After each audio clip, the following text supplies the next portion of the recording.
Hi everyone, सभी प्यारे प्यारे बच्चों का वेलकम है वाईटी और इंग्लिश ट्यूटर पे। होपफुली आप सभी अच्छे होंगे, पढ़ाई ठीक चल रही होगी। हमारे क्लासेस के स्केड्यूल में थोड़े गैप्स आ रहे हैं बीच में, और मैं कोशिश कर रहा हूँ स्केड्यूल को फिर से पटरी पे ला सकूँ, क्लासेस आपको रेगुलर मिले। फर्स्ट एडिटोरियल द हिंदू का आज कवर करेंगे। आर्टिकल लिखा गया है इजराइल के रेकलेस या यूँ कह दें कि केयरलेस बिहेवियर पे। इजराइल का अचानक से मिडिल ईस्ट की किसी भी कंट्री पे जो हमला कर देने का काम है, इससे पूरे रीजन में इंस्टेबिलिटी फैल गई है, अस्थिरता बढ़ गई है। इंटरेस्टिंग आर्टिकल है, जियोपॉलिटिकल पीस है, और हमारा ऑब्जेक्टिव क्या है, इस कहानी को समझना, रीडिंग को सीखना, साथ साथ में ग्रामर और वोकैब को भी मैं लेकर के चलूँगा, ताकि ये 45 मिनट की क्लास आपके दिन भर की इंग्लिश की पढ़ाई के लिए काफ़ी हो। तो चलिए बिना देरी के शुरू करेंगे, आइए कुछ नया सीखते हैं।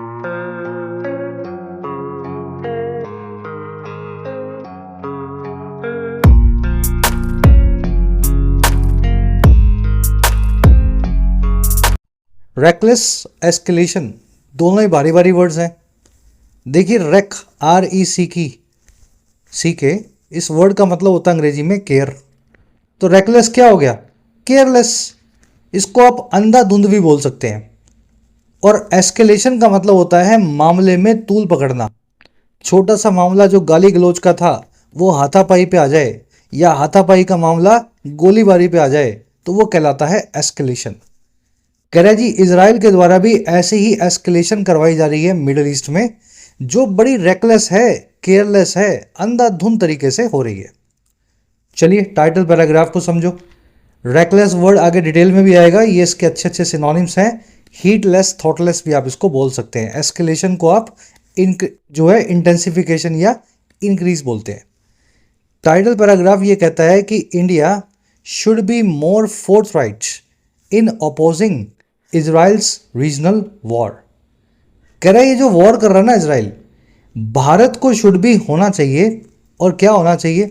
भारत को होना चाहिए और ज़्यादा फोर्थ राइट या डायरेक्ट। फोर्थ राइट का मतलब होता है ब्लंट, सामने से ऑनेस्ट, बिना कुछ छुपाए अपनी बातों को जो है बटर लगाए साफ साफ बोल देना। तो भारत को भी बिना शुगर कोटिंग किए साफ शब्दों में होना चाहिए फोर्थ राइट, ओपोज करते हुए इजराइल की रीजनल वॉर को या पूरे इस रीजन में फैलाई हुई जंग को। चलिए, इंडिया है सब्जेक्ट, वर्ब है इसकी शुड बी। जब इंडिया फोर्थ राइट हो जाएगा तब इंडिया साफ शब्दों में इजराइल को बोलेगा कि आप झगड़ा बंद करें, आसपास की कंट्रीज पे हमला बंद करें। फोर्थ राइट वर्ड आगे डिटेल में भी आएगा, इसको डायरेक्ट, ऑनेस्ट और कैंडिड भी बोलते हैं। सेंटेंस की मीनिंग और आत्मा दोनों को पकड़ा करो। चलिए अब जल्दी से इस आर्टिकल के वोकैब आपको दिखाएंगे। 5-6 वर्ड्स हैं मेरे पास, शुरू में एक साथ देख लो। क्लास अच्छी लगे, काम आए, जरूर से इसको एक लाइक और एक शेयर दिया करो। आपके प्यार के ऊपर इस चैनल को हम इस जोश के साथ में चला पाते हैं। अपनी क्लासेस के सभी नोट्स PDFs आपको इस टेलीग्राम पे अवेलेबल है। सर्च करें @official YT, प्राइवेट ग्रुप है, या फिर इस वीडियो के फर्स्ट कमेंट में टेलीग्राम का लिंक भी आपको अलग से दिया गया है। और इसके साथ जिस भी एग्जाम के लिए आप प्रिपेयर कर रहे हैं, चाहे वो SSC हो, बैंकिंग हो, आइल्स का हो, UPSC हो, इंग्लिश का सिलेबस कवर करने के लिए मेरी गाइडेंस में जरूर से डाउनलोड करें YT ऐप को। वीडियो के फर्स्ट कमेंट में इसका लिंक दिया गया है। आपकी अपनी ऐप है, एंड्रॉइड और iOS दोनों पे अवेलेबल है। इस ऐप का ऑब्जेक्टिव सिंपल है, आपके एग्जाम की प्रिपरेशन करवाना क्वालिटी कंटेंट के साथ और मिनिमम प्राइस पे। एकदम अफोर्डेबल कोर्सेज है, जैसे हमारा फ्लैगशिप कोर्स है, अभी फुल फ्लेजेड चल रहा है, इंग्लिश अनलॉक्ड। अब आप जो भी एग्जाम दे रहे हैं, ऑब्जेक्टिव पेपर इस कोर्स से आप कंप्लीट कर सकते हैं। इसमें पूरी ग्रामर आ जाएगी, रीडिंग आ जाएगी, वोकैब आ जाएगी, सब कुछ प्रीवियस ईयर क्वेश्चंस के साथ में ये पूरा कोर्स अवेलेबल है। 1 साल की वैलिडिटी, 2 साल की वैलिडिटी, 1.5 साल की वैलिडिटी, जैसा भी आप लेना चाहें। इसी के साथ जो स्टूडेंट्स इंग्लिश में नहीं लिख पाते हैं, राइटिंग में स्ट्रगल करते हैं, तो आप राइटिंग कोर्स से 50 घंटे में इंग्लिश में लिखना सीख सकते हैं। ये कोर्स भी अभी अवेलेबल है। 50 to 60 आवर्स का क्रैश कोर्स है, किसी भी एग्जाम का डिस्क्रिप्टिव आपका कवर हो जाएगा। सिविल सेवाओं के लिए राइटिंग का एक अलग कोर्स बनाया गया है, जिसमें आपको एडवांस पोर्शन मिलता है राइटिंग का, answer writing, essay writing, प्रेसी writing. तो आप मिशन सिविल सर्विसेज इस कोर्स का बेनिफिट भी ले सकते हैं। कोई भी क्वेरी हो, ये टीम का कॉन्टैक्ट नंबर है, व्हाट्सअप करें या कॉल करें, टीम से आप बात कर सकते हैं। ऐप का लिंक कमेंट सेक्शन में गिवन है। चलिए, फर्स्ट वर्ड अपना रेकलेस बताया था मैंने आपको। REC के रेक यानी केयर, रेकलेस यानी केयरलेस। रेकलेस जो है, इसमें एक बेपरवाही होती है। जैसे सड़क पे चलती हुई वो गाड़ी 150 की स्पीड पे, जिसमें ब्रेक नहीं लगती, 4 लोगों को उड़ा के चली जाती है साथ में, है ना, रेकलेस ड्राइविंग उसको बोल सकते हैं। Rash drivers are careless of their own safety and show reckless disregard for the safety of everyone else. जो रैश ड्राइवर्स होते हैं, रैश ड्राइवर वही हैं जो टेढ़ा मेढ़ा गाड़ी को चलाएं, वो केयरलेस तो होते हैं अपनी सेफ्टी के लिए, साथ ही साथ वो दिखाते हैं एक बेपरवाही भरा डिसरिगार्ड दूसरों की सेफ्टी के लिए भी, for the safety of everyone else. चलिए, रेकलेस को वॉन्टन, वेस्टफुल, फूल आरडी बोलते हैं। अनचेक्ड भी इसका सिनोनिम है और ये बड़ा आसान है याद करना। चेक का मतलब होता है लगाम लगाना, अनचेक्ड यानी बेलगाम। तो ये अनचेक्ड वर्ड और रेकलेस दोनों आज के आर्टिकल में आप देखेंगे। अगला वर्ड अपने पास फोर्थ राइट। फोर्थ मतलब सामने से, राइट मतलब सही। जब आप सही बात को सामने वाले के मुंह पे सामने से ही कर देते हो, बिना उस पर मक्खन लगाए, मलाई लगाए, है ना, बिना शुगर कोटिंग की अंग्रेजी में बोलते हैं, तो उस बात को अंग्रेजी में बोलते हैं fourth right. Frank and honest भी बोल सकते हैं इसको। फ्रैंक का मतलब होता है दोस्ताना। दोस्तों में आप जनरली बातों को फिल्टर नहीं करते हो, जो बोलना होता है बोल देते हो। तो ये फोर्थ राइट का बड़ा अच्छा सिनोनिम है फ्रैंक। इसके लिए एक और अच्छा वर्ड अंग्रेजी में कैंडिड। कैंडिड का मतलब होता है बिना सोचा समझा। आपने बस बोलना था, बोल दिया, कुछ प्लान नहीं किया, कुछ उसके पीछे कोई एजेंडा नहीं था। द गवर्नमेंट्स कैंडिड या फोर्थ राइट या blunt refusal to roll back the law made the protesters angry. सरकार का जो सामने से रिफ्यूजल था या मनाही था रोल बैक करने का या विड्रॉ करने का, वापस लेने का, इस कानून को, लॉ को, इस चीज़ ने प्रोटेस्टर्स को एंग्री बना दिया, लोगों को गुस्सा दिला दिया। चलिए, नया वर्ड होगा शायद आपके लिए। अगला वर्ड आपको आता है, मुझे पता है, ग्लेरिंग। ग्लेयर का मतलब होता है चमकना, ग्लेरिंग यानी चमकता हुआ। अब चमकती हुई चीज़ क्या होती है? जब भी कोई चीज़ चमकती होगी तो वो आपका ध्यान खींचेगी। वो चीज़ ऑब्वियस या एपरेंट होगी, क्लियर होगी, सामने चमकेगी तो क्लियर होगी। तो ऐसे इस वर्ड को याद रखें। ग्लेरिंग के लिए एक और अच्छा अंग्रेजी में वर्ड है फ्लैग्रेंट। फ्लैग्रेंट का मतलब होता है ऐसी कोई चीज़ जो दूर से चमकती हो और बड़ी खराब हो। जैसे कोई गलत काम हो रहा हो, कोई आदमी, पुलिस वाला सड़क पे खड़े होकर रिश्वत ले रहा हो, गलत काम है और खुलेआम हो रहा है, तो ऐसे गलत खुलेआम होने वाले कामों को अंग्रेजी में बोलते हैं फ्लैग्रेंट। Several glaring errors in your writing leave a bad impression on the readers. बहुत सारी नज़र में आने वाली या चमकने वाली एरर्स आपकी राइटिंग में छोड़ती है गलत प्रभाव को आपके रीडर्स पे। चलिए, एक और वर्ड अपने पास फ्रेजाइल। फ्रेजाइल होता है महीन, कमजोर, पतला। There is a fragile difference between a soldier and a terrorist. एक बहुत पतला या महीन डिफरेंस होता है एक फौजी और दहशत गर्द के बीच में। ये सेंटेंस के एक कहावत है ये अंग्रेजी में। भाई, आपकी तरफ से लड़ रहा होगा तो फौजी होगा, सामने वाले के लिए वही दहशतगर्द हो जाएगा, टेररिस्ट हो जाएगा। तो बड़ा महीन डिफरेंस होता है। चलिए, महीन को, कमज़ोर को, पतली सी चीज़ को अंग्रेजी में डेलिकेट, फ्लिम्जी, टेन्यूअस भी बोलते हैं। आज ये फ्रेजाइल वर्ड अब आर्टिकल में देखेंगे, कमज़ोर चीज़ें। चलिए, लास्ट वर्ड अपने पास पार्ले। इस वर्ड को पार्ले जी बिस्किट से आप जोड़ लो तो हमेशा याद रहेगा। बिस्किट कब खाते हैं? जब चाय पीते हैं। और चाय पे क्या होती है? चाय पे बातचीत होती है। तो पार्ले अंग्रेजी में एक ऐसी बातचीत है, एक ऐसी डिस्कशन है जो दो दुश्मन करते हैं आपस में झगड़े को सुलझाने के लिए। पार्ले जी बिस्किट भी आयरॉनिकली इसी चीज़ के ऊपर बनाया गया है, मतलब बिस्किट खाओ और झगड़ा सुलझाओ। The USA and the Taliban are engaged into fruitless parleys. America और तालिबान जो हैं इंगेज्ड हैं, लगे हुए हैं ऐसी झगड़ा सुलझाने की बातचीत में जो फ्रूटलेस है, जिसका कोई फ्रूट, कोई फल नहीं निकल के आता, जो मतलब बेकार की है, बेकार की बातचीत में उलझे हुए हैं, कोई झगड़ा इनका सुलझने वाला नहीं है। चलिए, पार्लेज ये वर्ड जनरली प्लूरल यूज होता है। इसका एक अच्छा सिनोनिम है अंग्रेजी में निगोशिएशन, डिस्कशन के लिए यूज होता है। आज ये निगोशिएशन नाम का वर्ड आर्टिकल में आएगा, लेकिन पार्ले मैंने आपसे क्विज में पूछा है। चलिए, पांचों वर्ड्स डिटेल में हो गए। अब आएंगे आर्टिकल पे, एक समरी आपको दे। देखिए, इजराइल जब से 9 अक्टूबर वाला अटैक हुआ है, गाजा पे हमले कर रहा है, पैलेस्तीन पे, बीच बीच में लेबनान पे करता है, यमन पे करता है, कभी कभी सीरिया पे करता है, और सब जगह अटैक करता है हमास के नाम पे कि हमास के लोग यहाँ छुपे हुए हैं। लेकिन ये जब बात आगे बढ़ी और इस बार आ गई कतर पे। रातों रात इसराइल ने कतर जैसी कंट्री पे हमला कर दिया। अब कतर जो है सीरिया और लेबनान और यमन से बहुत अलग है। दुनिया के सबसे अमीर देशों में से एक है। इसकी कैपिटल दोहा में आपको दुनिया भर के हेडक्वार्टर्स मिलेंगे। ये एक वर्ल्ड कैपिटल है दोहा। ऐसी जगह पे जब इसराइल ने हमला किया ना, अब इससे मिडिल ईस्ट में बड़ी इंस्टेबिलिटी आ गई है। सभी के सभी गल्फ कंट्रीज का इसराइल के ऊपर से भरोसा उठ जाएगा और आने वाले टाइम में इस रीजन में आप और जंग और खून बहता हुआ देख सकते हैं। हमारा आर्टिकल अलार्मिंग टोन में हमें बता रहा है कि भारत जिसकी बात इसराइल सुनता है, भारत को इसराइल को समझाना चाहिए या कम से कम ऐसा हमला होने के बाद इसराइल से मुंह फेर लेना चाहिए, अपोज करना चाहिए इसराइल की इस ब्लडी वॉर को। भाई जब मामला बहुत आगे बढ़ जाए तो दोस्त को समझाने में भी कोई हर्ज नहीं होता। आज की टोन है क्रिटिकल और अलार्मिंग।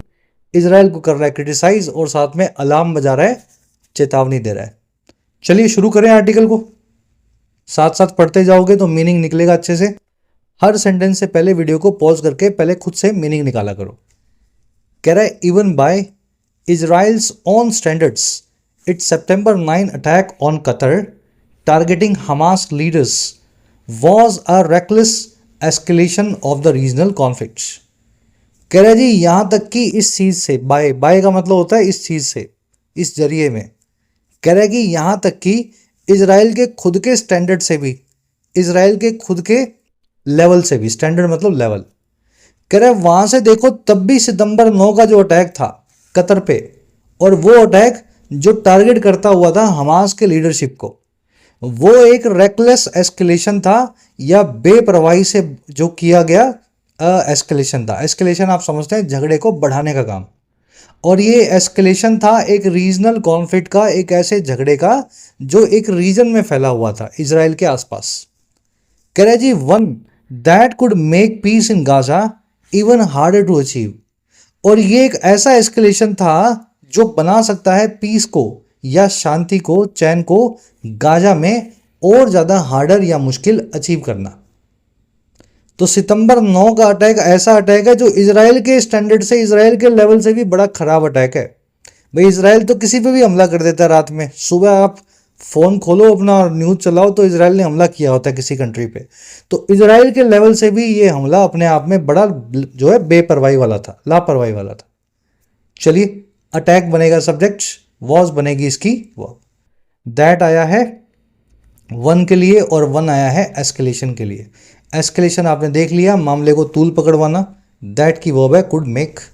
पीस का मतलब होता है जो है शांति या अमन। चलिए एक कॉन्सेप्ट है यहाँ, अभी करवाता हूँ आपको मैं, थोड़ा सा फ्लो बनाओ आप पढ़ने का, फिर इस पे वापस आएंगे अपने। कह रहे जी since Hamas 7 October 2023 assault Israel has bombed a number of Arab countries besides devastating Gaza। कह रहे जी तब से, कब से, सिंस का मतलब होता है इस पॉइंट ऑफ टाइम से। कह रहे जी जब से हमास का 7 अक्टूबर 23 का असॉल्ट हुआ, हमला हुआ, तब से इसराइल ने बॉम्ब कर दिया है या बम गिरा दिए हैं बहुत सारी a number of Arab countries पे। अ नंबर ऑफ का मतलब होता है अलॉट ऑफ। कह रहे तब से ये काम हो चुका है। और कह रहे किसके साथ साथ हुआ है, बिसाइड्स यानी साथ ही साथ, डिवोस्ट्रेट करने के, तबाह करने के गाजा को।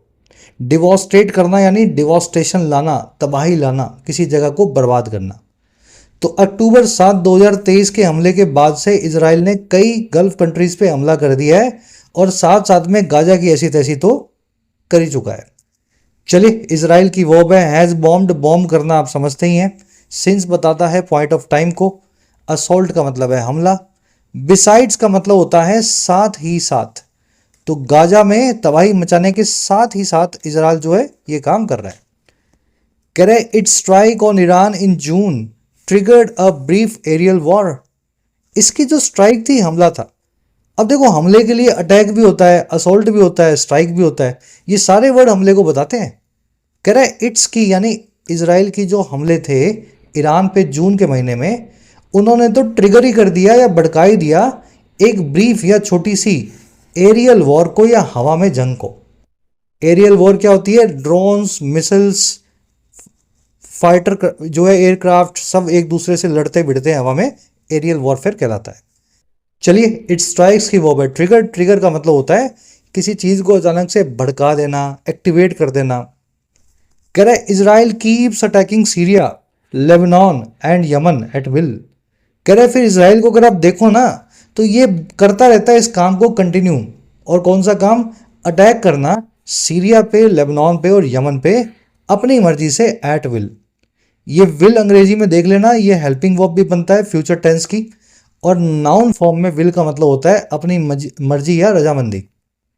समझ पा रहे हो? एट विल में विल एक नाउन है, तो अपनी मर्जी से इसराइल जब मन आता है हमला कर देता है। कह रहा है but Qatar a wealthy Gulf monarchy is a US ally that hosts America's largest military based in West Asia. कह रहे लेकिन अब की बार मामला थोड़ा अलग है। कह रहे जो कतर है, जो एक वेल्दी या अमीर गल्फ मोनार्की है। देखिए मोनार्की आप समझते हैं राजशाही, जहाँ पे राजा का राज हो। गल्फ का मतलब होता है जो गल्फ के रीजन में हो ना, ये गल्फ कंट्रीज है सारी। कह रहा है ये जो कतर है ना, इस टाइप का अमीर देश, राजा के राज वाला, ये एक यूएस का अलाई है, अमेरिका का दोस्त है। और ये वही कतर है जो होस्ट करता है, मेजबानी करता है अमेरिका के सबसे बड़े मिलिट्री बेस की पूरे वेस्ट एशिया रीजन में। अच्छा, और क्या करता है? And a crucial mediator in cease fire talks between Israel and Hamas. और ये क्रूशियल मीडिएटर भी है, बहुत ज़्यादा गंभीर बीच बचाव करने वाला मीडिएटर भी है सीज फायर की बातचीत में, युद्ध विराम की टॉक्स में इजराइल और हमास के बीच। तो ऐसा कतर जो बीच में झगड़ा सुलझा रहा हो, उसी के घर पे हमला हो जाए, ऐसा हुआ है इस बार। चलिए, कतर बनेगा सब्जेक्ट, वर्ब है इसके is. Qatar is a US ally. Ally का मतलब होता है क्लोज फ्रेंड। दैट आया अलाई के लिए, दैट की वर्ब है होस्ट। होस्ट का मतलब है मेजबानी करना। मीडिएटर होता है जो बीच बचाव करे, मीडिएशन करे, पंचायती करके झगड़े को सुलझाए। इसके लिए अंग्रेजी में एक वर्ड है निगोशिएटर, आर्बिट्रेटर। समझ में ना, दो बंदरों की लड़ाई में बिल्ली आती है ना बीच में, मीडिएटर करती है, मीडिएटर का काम करती है। आर्बिट्रेटर या निगोशिएटर का काम करती है। चलो, मोनार्की का मतलब होता है राजशाही। और आर्की से अंग्रेजी में कई सारे बनते हैं वन वर्ड्स। ये सारे आपको आने चाहिए, एक बार खुद से इनको ट्राई दे लो वीडियो को पॉज करके। मैं सारे आपके सामने लिख दूंगा ताकि आप मैच कर पाओ। शुरू करूं मैं लिखना? आते हैं ना। मोनार्की यानी मोनो, मोनो मतलब एक, आर्की यानी राज, एक राजा का राज, one king is monarchy. Oligarchy, oligarchy का मतलब होता है रूल बाय ओलिग्स या rule by a few. Oligarchy में कुछ लोग मिलकर के ही पूरा देश चलाते हैं। 10 15 20 राजघराने मिल गए या साहूकार मिल गए, उन्होंने पूरे देश को जो है चला रखा है। जैसे इसका एग्जांपल आज की डेट में रशिया। ठीक है, रशिया में जो पेट्रोल के कुएं हैं जिनके पास, वो सारे बिजनेसमैन ही पुतिन के साथ मिलकर देश को, रशिया को चलाते हैं। अगला वर्ड है गायनार्की। गायने का मतलब होता है विमेन या महिला। तो गवर्नमेंट बाय विमेन। अगर आप अमेजोन के जंगलों में जाओगे तो वहाँ आपको गायनार्की मिलेगी। वहाँ पे महिलाएं जो हैं, जंगल में जो भी छोटे मोटे गांव बसे हुए हैं, जो छोटे, समझ गए ना आप, हैमलेट्स बोलते हैं जिनको, वहाँ पे महिलाओं का राज होता है। ऑटार्की, ऑटो मतलब खुद, आर्की मतलब रूल। तो सेल्फ गवर्नेंस को बोलते हैं या इंडिपेंडेंस को बोलते हैं ऑटार्की। ठीक है भाई, आपकी खुद का रूल है, ऑटार्की है, सेल्फ गवर्नेंस है। फिर एक वर्ड है ऑटोक्रेसी, ये अलग है इससे। ऑटोक्रेसी का मतलब है गवर्नमेंट या rule of an autocrat. Autocrat का मतलब होता है तानाशाह, इसको डिक्टेटर बोल सकते हो। ठीक है, चलो। आर्की और क्रेसी दोनों का मतलब होता है गवर्नमेंट या सरकार। ऑटो मतलब खुद, ऑटार्की का मतलब है सेल्फ गवर्नेंस या खुद की सरकार, इंडिपेंडेंस या आज़ाद सरकार। ऑटार्की का मतलब होता है एक तानाशाह की सरकार। फिर आ गया वर्ड थियोक्रेसी। थियो का मतलब होता है गॉड, थियोक्रेसी मतलब रूल ऑफ अ रिलीजन। अगर कोई देश किसी धर्म के हिसाब से चले, जैसे पाकिस्तान, बांग्लादेश क्या है, इस्लामिक रिपब्लिक है, तो ये सब थियोक्रेसीज है। डेमोक्रेसी, डेमो मतलब पीपल, क्रेसी मतलब सरकार। लोकशाही को बोलते हैं गवर्नमेंट बाय द पीपल, जब लोग मिलकर सरकार को चलाएं, देश को चलाएं। प्लूटोक्रेसी, प्लूटो मतलब धन के देवता, कुबेर जी। तो गवर्नमेंट बाय या रूल बाय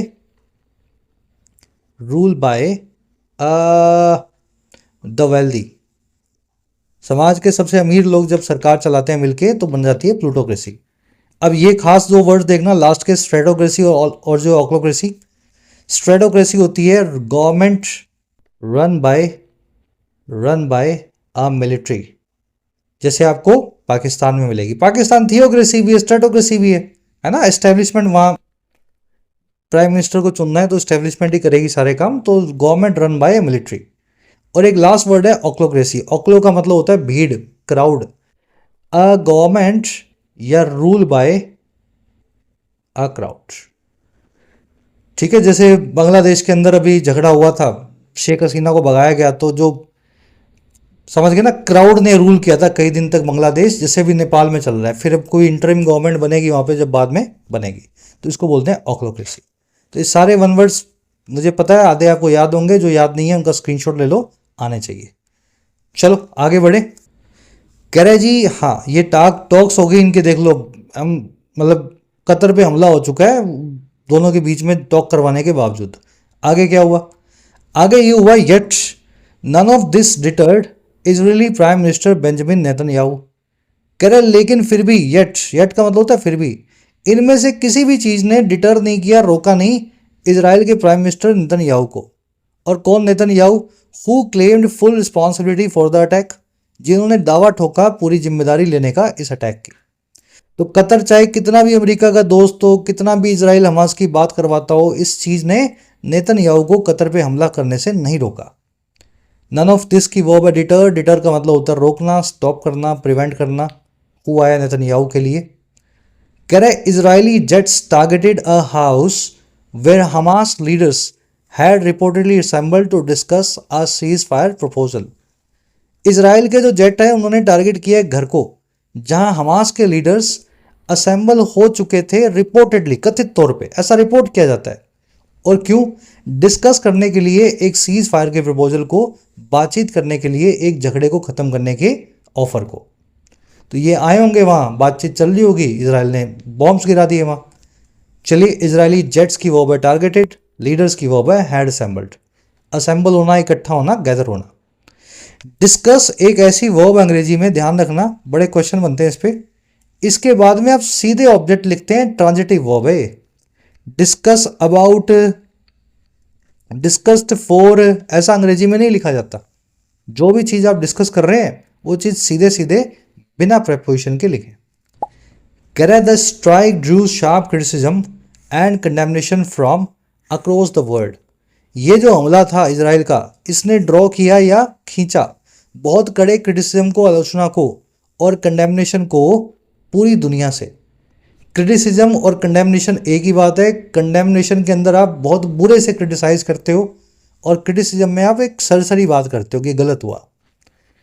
चलिए, कह रहा है even US President Donald Trump, Israel's greatest ally with whose blessings Mr Netanyahu is carrying out this genocidal war on Palestinians in Gaza, said he was unhappy. कह रहे यहाँ तक कि अमेरिकन प्रेसिडेंट डोनाल्ड ट्रंप, अब देखो Trump के बारे में कुछ बताया है कॉमा लगा के, इस कॉमा से इस कॉमा के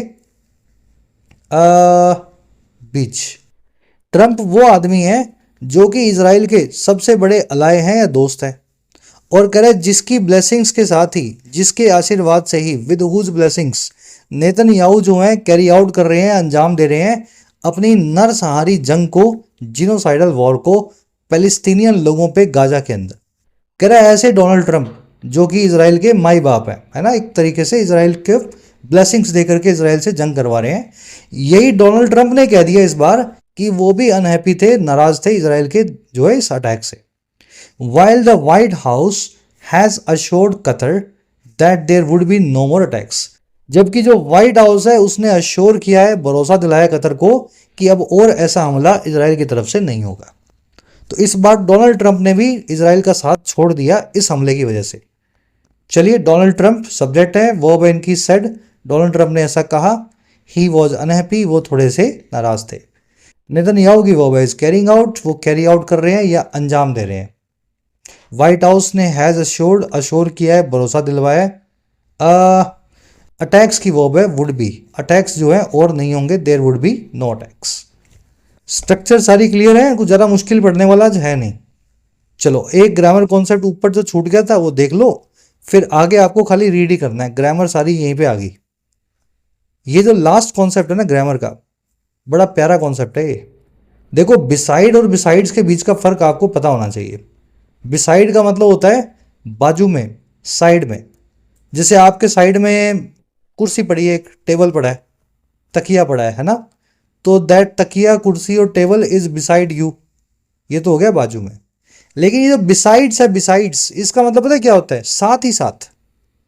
भाई वो तो आया ही आया, उसके साथ वो भी आ गई, मैं तो जाऊंगा ही जाऊंगा, मेरे साथ मेरा दोस्त भी जाएगा। तो ये जो साथ ही साथ वाला काम है अंग्रेजी में बिसाइड्स करता है। देखो मामला यहाँ नहीं रुकता, अंग्रेजी में एक और वर्ड है या फ्रेज अंग्रेजी में अपार्ट फ्रॉम, ये भी बात करता है साथ ही साथ की। और बिसाइड्स और अपार्ट फ्रॉम के बीच का डिफरेंस भी आपको जानना है। देखिए बिसाइड्स सिर्फ पॉजिटिव चीज़ों में साथ ही साथ की बात करेगा, अपार्ट फ्रॉम नेगेटिव चीज़ों में भी बात करता है। चलो अपने इसको बना के देखते हैं। She set besides her friend during the lecture, वो बैठ गई बाजू में अपने दोस्त के लेक्चर के दौरान। बाजू में बैठी तो एट द साइड ऑफ बैठी, साइड में बैठी तो बिसाइड बैठी। बिसाइड लिखो, बिसाइड्स का एस यहां से निकाल दो। दोस्त के साथ ही साथ नहीं बैठी, दोस्त की बाजू में बैठी, साथ ही साथ थोड़ा ना बैठते हो किसी के आप। चलो, there is no one besides you who can help me with this task, आपके सिवा कोई नहीं है जो मुझे इस टास्क में हेल्प कर सकता है। मतलब आप तो हुई हो, आपके सिवा और कोई नहीं है। तो ये जो आपके सिवा वाली बात आ रही है, यानी नेगेटिव वाली फीलिंग आ रही है, समझ पा रहे हो, आप ही हो अकेले जो कर सकता है और कोई नहीं कर सकता। नहीं से नेगेटिव बना, और नेगेटिव केस में बिसाइड्स का इस्तेमाल ना करें, तब क्या इस्तेमाल होता है, apart from. There is no one apart from you, ठीक है, who can help me with this task. चलो, this house is in perfect condition besides the broken window, ये घर जो है परफेक्ट कंडीशन में है सिवा या छोड़ करके ब्रोकन विंडो को। समझ पा रहे हो, नेगेटिव वाली फीलिंग आ रही है ना, ब्रोकन विंडो छोड़ दो, उसके सिवा ये घर जो है बड़ा परफेक्ट कंडीशन में रहता है। तो बिसाइड से यहाँ पे नेगेटिव फीलिंग आप नहीं जाहिर कर पाएंगे, इसके लिए अपार्ट फ्रॉम का इस्तेमाल करना होगा। चलो, कॉन्सेप्ट अगर अभी भी समझ में ना आया हो, वैसे तो बड़ा इजी है, मेरे को लगता है एक बार में आ गया होगा, नहीं आया हो तो बताना, नेक्स्ट क्लास में इस कॉन्सेप्ट को और ज़्यादा क्वेश्चंस लेकर के करवाऊंगा। 4-5 मैं करवाऊंगा, 1-2 आप खुद करोगे तो आपको और अच्छे से बैठेगा। चलो, आज अपनी मोटी मोटी ग्रामर हो गई है इस आर्टिकल की। अब जल्दी से सेकंड पैराग्राफ है, इसको फटाफट अपने को रीड करना है। कह रहा है जी, besides the flagrant violation of the sovereignty, the Qatar strike risks setting back efforts to end the Gaza war. अब देखो बिसाइड्स आ गया, बिसाइड्स का मतलब है साथ ही साथ, तो साथ ही साथ फ्लैग्रेंट वॉलेशन के जो है सोवेनिटी का। अब ये क्या चीज़ें हैं भाई, फ्लैग्रेंट यानी खुलेआम होती हुई गलत चीज़, वॉयलेशन का मतलब होता है उल्लंघन, सोवेनिटी का मतलब होता है संप्रभुता या आज़ादी। कह रहे हैं जी, आज़ादी का उल्लंघन करने के साथ ही साथ, कतर की आज़ादी की बात हो रही है, ये जो स्ट्राइक थी कतर पे, ये रिस्क करती है या इस जोखिम को करती है पैदा, जो है सेटबैक करने का या फिर पीछे ले आने का, उन सारे एफर्ट्स को जो गाजा वॉर को ख़त्म करने के थे। चलिए, कतर स्ट्राइक की वर्ब है रिस्क, रिस्क करना, किसी चीज़ को जोखिम में डालना, रिस्क सेटिंग बैक, सेटबैक करना, यानी समझ पा रहे हो, किसी चीज़ को आप उठा के पीछे ले आए, अब आगे पहुंचे थे मेहनत करके, फिर से पीछे आ गए। रिस्क एक ऐसी खास वर्ब अंग्रेजी में जिसके बाद या तो आएगा नाउन या आएगी वर्ब की आईएनजी फॉर्म, और इन सारी वर्ब्स की लिस्ट मैंने आपके सामने रख दी है। बोल के देखो, लिख के देखो, स्क्रीनशॉट लो, बार बार पढ़ो। इन वर्ब्स के बाद में या तो लगेगा नाउन, और अगर वर्ब लगेगी तो दूसरी वर्ब आईएनजी फॉर्म में ही आएगी। जैसे we are considering your proposal and we are considering to settle in Mumbai, हम कंसीडर कर रहे हैं, सोच रहे हैं आपके प्रपोजल के बारे में, और हम कंसीडर कर रहे हैं मुंबई में सेटल होना। पहले केस में कंसीडर क्या कर रहे हो, प्रपोजल को, प्रपोजल एक नाउन है। दूसरे केस में कंसीडर क्या कर रहे हो, सेटल होने को, सेटल होना, टू सेटल एक वर्ब है। तो क्या बताया मैंने, कंसीडर वर्ब इन्हीं वर्ब्स में से एक वर्ब है, देखो कहाँ रखी हुई है, ये रखी हुई। इसके बाद में नाउन आ सकता है, लेकिन वर्ब जो है टू इन्फिनेटिव फॉर्म में नहीं आ सकती। तो आप क्या लिखोगे, we are considering to settle को बना दो सेटलिंग इन मुंबई। ये सेंटेंस 100% सही है। आपको देख के अजीब लग रहा होगा, बस यही कॉन्सेप्ट मैं आपको सिखाना चाह रहा हूं। इन वर्ब्स के बाद में वर्ब आएगी तो सिर्फ आईएनजी फॉर्म में आएगी। चलो, इसलिए रिस्क के बाद में लिखा हुआ है setting back. Correct, Qatar has long hosted Hamas's political leadership with the tacit approval of the US and other world powers। Correct, Qatar ने लंबे वक्त से होस्ट किया है या मेजबानी की है हमास की राजनीतिक लीडरशिप को, बुलाया है अपने यहाँ, और ये बुलाया है चुप्पी वाले अप्रूवल के साथ, टैसिट अप्रूवल के साथ, जो अमेरिका और दूसरी वर्ल्ड पावर्स का है। और क्यों बुलाता है कतर वही बार बार हमास को, to keep channels of negotiation open, ताकि कीप कर सके, बनाए रख सके चैनल को, रास्ते को बातचीत या नेगोशिएशन का खुला। तो कतर ये काम करता है। कतर की वर्ब है हैज होस्टेड।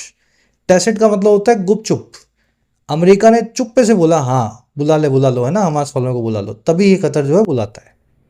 टैसिट को साइलेंट, अनस्पोकन, है ना, अंडरस्टूड भी बोल सकते हैं। कह रहे last month Hamas accepted a ceasefire proposal put forward by the mediators. कह रहे पिछले ही मंथ हमास ने मान लिया था सीज फायर या युद्ध विराम का एक प्रपोजल, शांति का एक प्रपोजल, और ये वो प्रपोजल था जो वर्ब की थर्ड फॉर्म लगा के पैसिव वॉइस में या फिर एडजेक्टिव फॉर्म में पुट फॉरवर्ड किया गया था या सामने लाया गया था मीडिएटर्स के द्वारा, बीच बचाव करने वाले पार्टियों के द्वारा। समझ पा रहे हो? हमास एक्सेप्टेड अ ऑफर या प्रपोजल, प्रपोजल वो था जो पुट फॉरवर्ड था, जो आगे लाया गया था। पुट फॉरवर्ड करना, किसी चीज को सबके सामने रखना। कह रहे but mister Netanyahu rejected it and want to press ahead with conquering famine stricken Gaza city. कह रहे लेकिन नेतन्याहू ने रिजेक्ट किया इस प्रपोजल को और उन्होंने वॉव किया, संकल्प लिया, कसम खा ली कि वो प्रेस अहेड करेंगे या पुश अहेड करेंगे, आगे धकेलेंगे। और किस चीज़ के साथ आगे जाएंगे वो धकेलते हुए? कॉन्कर करने के इरादे के साथ, जीतने के इरादे के साथ, गाजा एक ऐसी सिटी को जो है फेमाइन स्ट्रिकन। फेमाइन मतलब अकाल या भूख, और स्ट्रिकन मतलब चोट खाया हुआ। तो हमास ने बोला होगा हम मान लेते हैं प्रपोजल, लेकिन नेतन्याहू ने बोला हम नहीं मानते। मीडिएटर कह रहे होंगे हम तो नहीं मानेंगे प्रपोजल को, हम तो गाजा को कॉन्कर करेंगे, जीत करेंगे। हमास की वर्ब है एक्सेप्टेड, नेतन्याहू की वर्ब है रिजेक्टेड, दूसरी है वॉट। ये वर्ड देख लेना अंग्रेजी में VOW वाव, इसका मतलब होता है कसम खाना, संकल्प लेना। फेमाइन यानी अकाल, फेमाइन स्ट्रिकन यानी जो अकाल की चोट खाया हो। कह रहे now by attacking Hamas leaders in mediator country he has demonstrated his willingness to pursue peace. कह रहे जी और अब अटैक करके हमास के लीडर्स को मीडिएटर कंट्री में, बीच बचाव या झगड़ा सुलझाने वाले देश में, नेतन्याहू ने दिखा दिया है अपनी अनिच्छा को या अनविलिंगनेस को, अपनी हेजिटेशन को परस्यू करने की पीस को। भाई जहाँ पे बातचीत सुलझ रही हो जिस जगह पे, और वहीं पे जाकर के आप सामने वाली पार्टी पे हमला कर दो, यानी आप बातचीत सुलझाना नहीं चाहते हो। ही हैज़ डिमॉन्स्ट्रेटेड, ही आया नेतन्याहू, डिमॉन्स्ट्रेट करना, दिखा देना। अनविलिंगनेस यानी आपकी अनिच्छा, किसी काम को लेके आपकी हिचकिचाहट। कह रहा है a ceasefire could threaten his government survival. अब बता रहे हैं नेतन्याहू ऐसा क्यों कर रहे हैं, वो क्यों नहीं चाहते हैं कि पीस हो।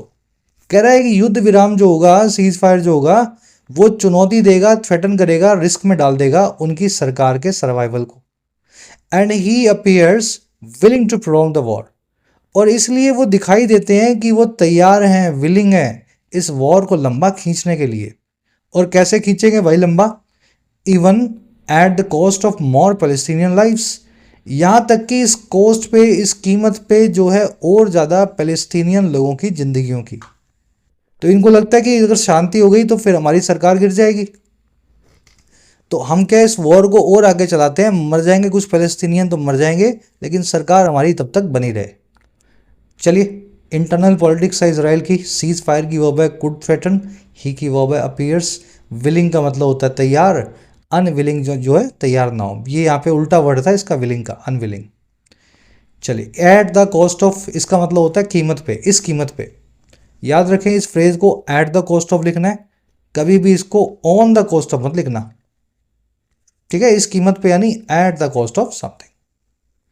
कह रहे the strike also delivers another blow to the already fragile Arab Israel normalisation process.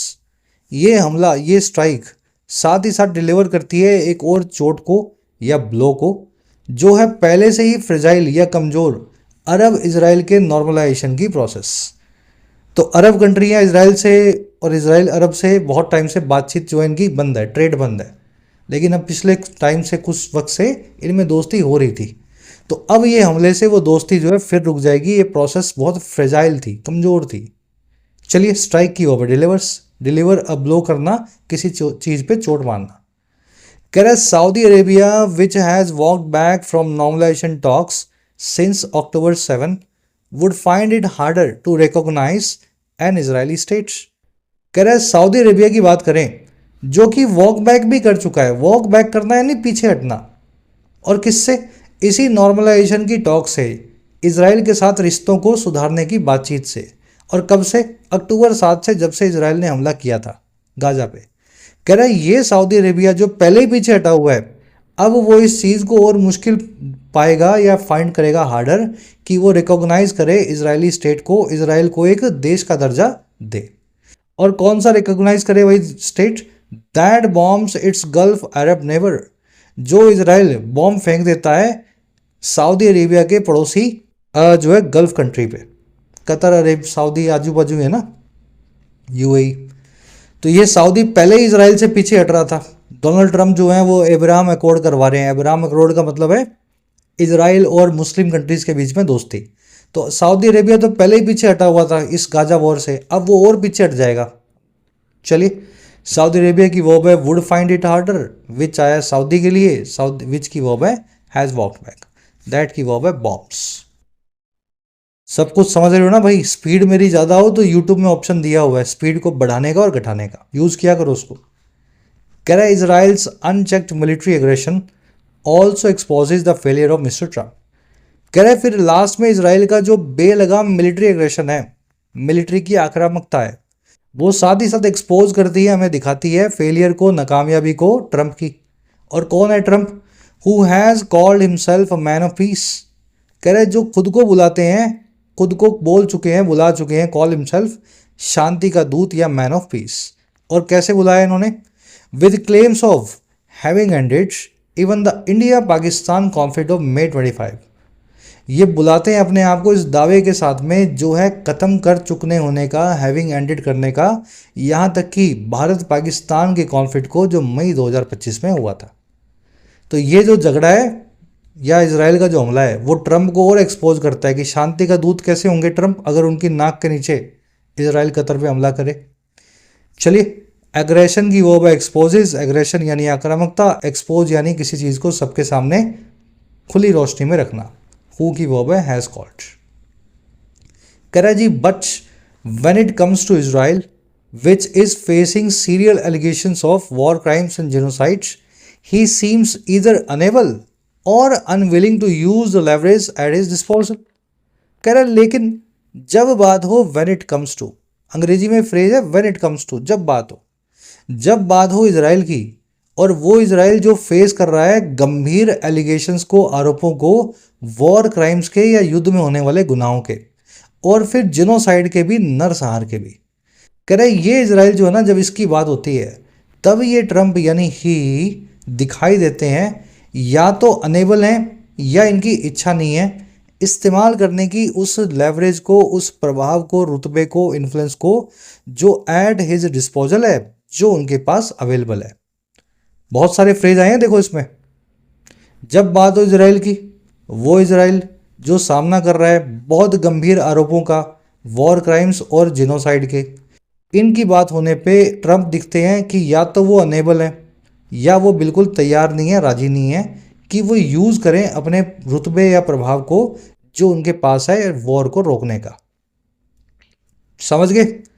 It की वर्ब है comes, when it comes to पूरा फ्रेज है, विच आया इसराइल के लिए, विच की वर्ब है इज फेसिंग। एलिगेशंस का मतलब होता है आरोप। इसराइल पे इंटरनेशनल कोर्ट ऑफ जस्टिस में केस चल रहा है कि इसराइल ने नरसंहार किया है, लोगों को हत्याएं करके मारा है। ही की वर्ब है सीम्स, ही आया ट्रंप के लिए। लेवरेज का मतलब होता है रुतबा या इन्फ्लुएंस, आपका प्रभाव। एट समथिंग समबडीज डिस्पोजल, यानी किसी के पास कोई चीज़ रखी हो। आपके पास 1000 रुपये पड़े हैं, आपको कुछ करना नहीं है, किसी को देना नहीं है, तो वो 1000 रुपये आपके डिस्पोजल पे हैं। समझ पा रहे हो? वो आप चाहो तो खर्चो, तो किसी को भी दो, फेंक दो, जला दो। तो कोई चीज़ जब आपके पास होती है आपकी मनमर्जी के हिसाब से, that thing is at your disposal. कह रहा है India should be alarmed by Israel's move to expand the war. कह रहा है भारत को भी अलार्म्ड या चौकन्ना हो जाना चाहिए इसराइल की इस मूव से जो है वॉर को एक्सपेंड करने का। और कहाँ एक्सपेंड करने का? पूरे गल्फ रीजन में, इस पूरे एरिया में। कह रहा है an energy rich region where millions of Indians live. और ये एक ऐसा एनर्जी रिच रीजन है, तेल के कुओं से भरा हुआ क्षेत्र है, जहाँ पे दसियों लाख इंडियंस रहते हैं, काम करते हैं। तो हमारा तो नुकसान हो जाएगा, यहाँ वॉर होगी तो ये सब वापस आ जाएंगे। चलिए, इंडिया की war by should be alarmed. Alarmed होना, एकदम कान खड़े हो जाना, चिंतित हो जाना। मिलियंस ऑफ इंडियंस की वॉर बाय लिव। कह रहा है prime minister Modi has condemned the violation of Qatar's sovereignty without naming Israel.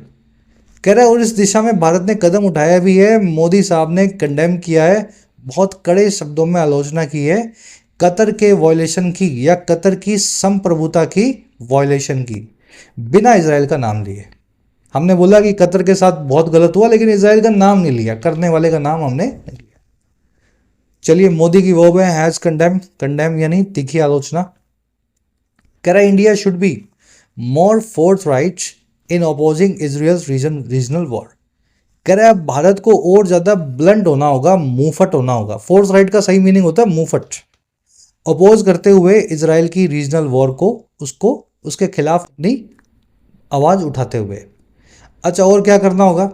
And should work with other regional and global powers to restore stability in West Asia. और भारत को work करना चाहिए, काम करना चाहिए दूसरी क्षेत्रीय और अंतर्राष्ट्रीय ताकतों के साथ, कि हम बहाल करें, रिस्टोर करें स्थिरता या स्टेबिलिटी को पूरे वेस्ट एशिया रीजन में। तो ये दोनों काम हमें करने चाहिए। चलिए, रैपअप कर देते हैं क्लास को। इंडिया की वर्ब है शुड बी और इंडिया की वर्ब है शुड वर्क। शुड यहाँ पे अंडरस्टूड है, दूसरी बार हेल्पिंग वर्ब नहीं लिखी गई। चलो आ जाओ अपने आर्टिकल के क्विज पे। लास्ट का फास्ट प्रोसेस किया मैंने, पर पढ़ने में बहुत आसान था। हर क्वेश्चन को खुद से ट्राई देना, ये सोच करके ये आपका एग्जाम का क्वेश्चन है। इनमें से कौन सी चीज सबसे अच्छे से एक्सप्लेन करती है कि क्यों इजराइल एक सीज फायर प्रपोजल को रिजेक्ट करता आ रहा है?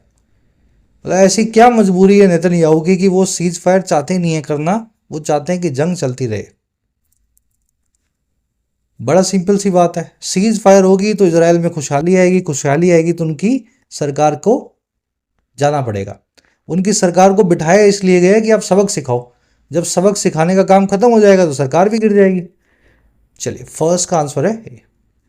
कह रहे इस पैसेज के हिसाब से लाइकली कॉन्सिक्वेंस क्या है इजराइल के अटैक करने का हमास लीडर्स पे कतर में?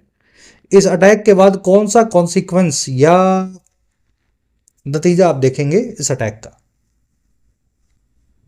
अपना आंसर चूज कर लो, मैं बताता हूं मैच करना। ना रिलेशन इंप्रूव होंगे, ना सीज फायर नेगोशिएशन स्ट्रेंथन होगी। इससे स्ट्रेन आएगा अरब और इसराइल के नॉर्मलाइजेशन एफर्ट्स पे। इसके बाद में अरेबियन कंट्रीज इसराइल से और ज़्यादा दूरी बनाएंगी। चलिए, अब ये क्वेश्चन बड़ा इजी है। आपको 4 वर्ड्स दिए हैं, 4 में से एक वर्ड ऐसा है जो मेल नहीं खा रहा बाकी 3 से, ना उनका सिनोनिम है ना उनका एंटोनिम है। फिर एक सरकार जो मिलिट्री चलाती हो, या फिर एक बातचीत जो दो दुश्मनों के बीच में होती हो, या फिर to be at someone's disposal होना। इन सब के मीनिंग आपको निकालने हैं। बड़े इजी क्वेश्चंस हैं। मैं आंसर डाल रहा हूँ इस वीडियो के फर्स्ट कमेंट में, चेक कर लो जाके। ठीक है, नीचे जाओ, फर्स्ट कमेंट में सारे आंसर्स आपको मिलेंगे। लास्ट में 4 क्वेश्चंस मिलेंगे आपको एरर्स के।